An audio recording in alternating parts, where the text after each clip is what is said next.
The Galactic Council Hall floated above a glowing nebula, its silver towers wrapped in soft light from a dying star. Hundreds of alien representatives filled the vast chamber, their strange bodies reflecting the colors of their worlds. The air vibrated with nervous voices and translator drones buzzed around like fireflies. At the center stood a single human, Captain Marcus Reed of Earth. He wore the old Terran uniform, black and gray with no insignia, except a small silver emblem on his chest. His eyes were steady, his posture calm. Around him, the other delegates whispered. Some pitied him, others smirked openly. Humanity was still considered a young race by most of the galaxy, brave but reckless, emotional but primitive. The session began when High Chancellor Kareth of the Vion Empire raised his long arm. "This emergency meeting is called," he announced, his deep voice echoing, "to address the unacceptable actions of the human fleet that entered forbidden space near the Othari cluster. Earth must explain itself." Dozens of lights blinked on the floor as different worlds voted in agreement. Marcus didn't speak right away. He looked at the glowing hologram in front of him, a map showing the human ships near the restricted zone. They weren't supposed to be there, at least according to council law, but he knew the truth ran deeper. When the silence grew heavy, Marcus stepped forward. "Humanity did not violate your borders," he said evenly. "We responded to a distress call from a mining outpost. When our ships arrived, the colony was already gone. No survivors. We're still investigating." A ripple of laughter broke out from the seats. The ambassador of the Xylar Dominion tilted his crystalline head. "Investigating? You expect us to believe this is a rescue mission, human? You've always been quick to draw weapons when frightened." Marcus kept his tone calm. "Perhaps, but we also save lives when others look away." The Xylar hissed, his body glowing faintly. "Save lives? You destroyed 2 of our patrol drones. You breached council law." Marcus replied. "Our ships were fired upon first. You forget that detail." The Chancellor struck the gavel. "Enough, the evidence is clear. Earth's actions threaten the balance of the galaxy. You humans were given a chance to prove your maturity, but you remained dangerous." Every word struck like a hammer, yet Marcus stood silent, emotionless. Deep inside, however, something stirred. A quiet anger that every human in history had known when treated unjustly. The Chancellor turned toward the other delegates. "All in favor of sanctioning Earth, raise your mark." One by one, the glowing lights on the chamber floor turned red. Vion, Xylar, Drathion, and a dozen more. Only a few remained neutral. Not a single one defended Earth. The motion passed in minutes. "The Council," said the Chancellor, "hereby cuts all trade, travel, and protection treaties with the planet known as Earth. Effective immediately." A murmur filled the room. Some looked triumphant, others uneasy. No one spoke to Marcus. He looked up at the rows of alien faces and said quietly, "So this is justice." Kareth leaned forward. "It is order, human. You will comply or face consequences." Marcus nodded slowly. "Understood." Then he turned, walked calmly out of the chamber, and stepped into the dim corridor beyond. His steps echoed against the polished metal floor. 2 security drones floated behind him, watching but not daring to stop him. When he reached the private docking bay, he paused near a quiet corner and pressed a small device on his wrist. The holographic screen blinked to life. A single encrypted message appeared. Short, cold, and clear. Phase 1. Commence. Marcus exhaled slowly. He knew what that meant. Earth had waited for years, tolerating insult after insult from the Council. They called humans emotional, unpredictable, fragile. They laughed at the slow progress of Terran science. But they never noticed the silence, the missing signals from deep space probes, the secret disappearances of old warships, or the strange gravitational readings from Sol system. He looked out the viewport where hundreds of alien ships glittered against the stars. Somewhere beyond that light, the people of Earth were watching. They had been patient long enough. Marcus entered his ship, the small Terran envoy vessel Resolute. Its systems hummed quietly as he sat in the command chair. "Activate secure channel," he said. The AI's soft female voice responded, "Secure channel ready, Captain." "This is Reed," he said. "Council has voted. Sanctions confirmed. Returning to rendezvous point." "Copy that," replied a distant voice, almost distorted by static. "Orders are in motion. Hold your position until the signal." Marcus looked at the stars once more. He remembered Earth, The blue oceans, the golden plains, the faces of people who never saw the galaxy's cruelty. They worked, they dreamed, and they built machines to protect themselves from any threat. The galaxy thought humans were naive because they smiled while bleeding. But they didn't understand that humanity's silence was never weakness, it was warning. As the Resolute detached from the station, Marcus's reflection appeared in the glass, calm eyes, tight jaw, and a storm hidden beneath his composure. He whispered softly, "Let them laugh. They won't be laughing for long." Far behind him in the glow of the Council's towers, alien lights shimmered like cold stars. None of them knew that Earth satellites had already awakened. None knew that old war codes were being entered into systems once thought abandoned.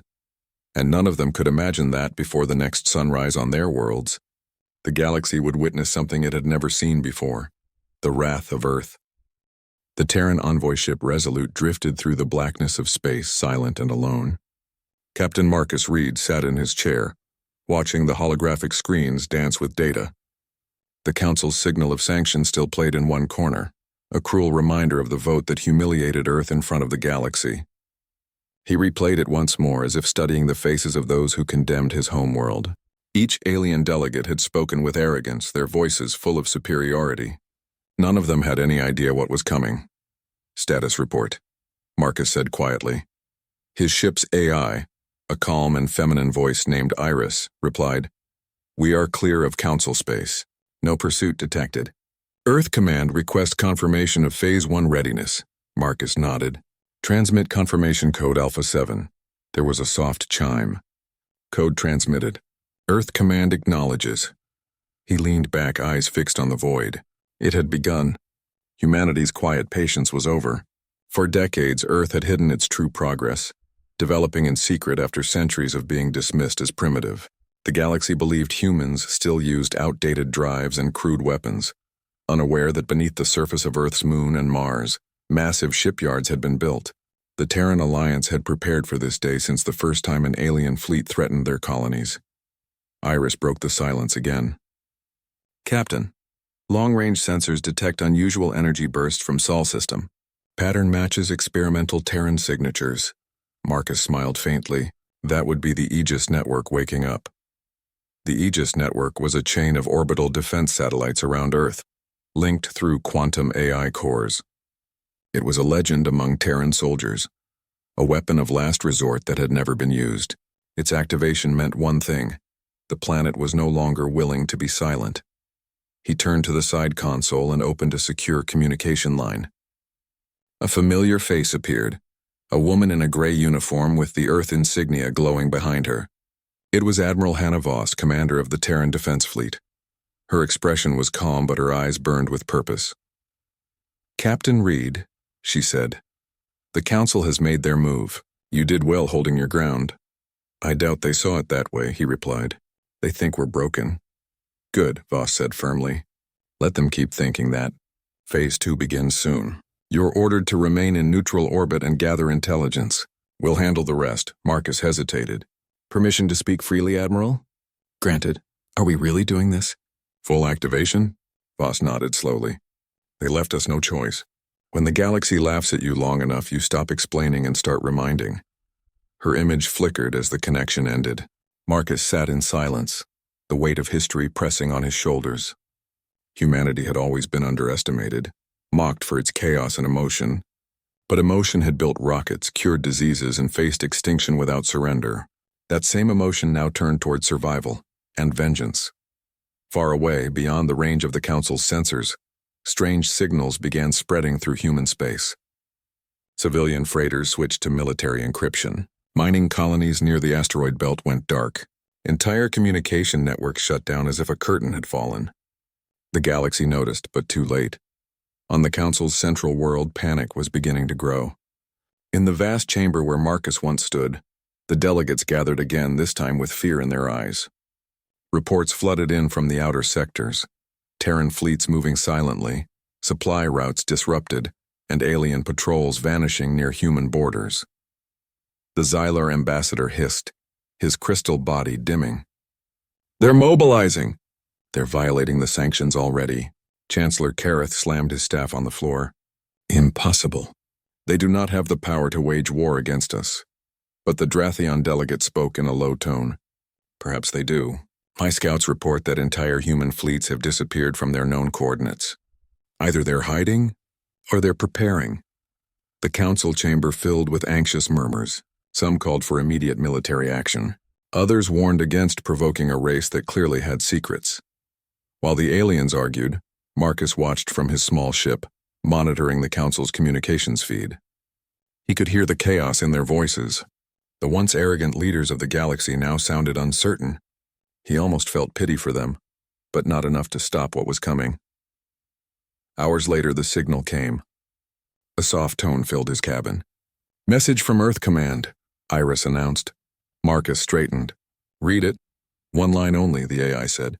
Phase 2 initiated. He closed his eyes for a moment. Somewhere, deep in the heart of Sol system, thousands of Terran warships were rising from their hidden docks. Massive dreadnoughts, each bearing the old Earth flag, powered up their reactors. The silence of space trembled under the hum of awakening giants. The galaxy would soon learn that Earth never forgot how to fight. Humanity's wrath was not wild rage. It was measured, disciplined, and absolute. Marcus looked at the stars again, feeling the weight of every decision, every insult, every moment of restraint. The Council thought they could cage Earth with rules. They thought they could shame humanity into obedience. But humanity had evolved in storms, survived on worlds that tried to kill them every day. They were the children of a death world, and now that world was awake. The Resolute's engines flared as it turned toward neutral space. Marcus watched the glow fade behind him, whispering under his breath, "They called us emotional. They're about to see what that really means." Far across the stars, the first Terran fleet entered warp, and the galaxy's peace began to shake.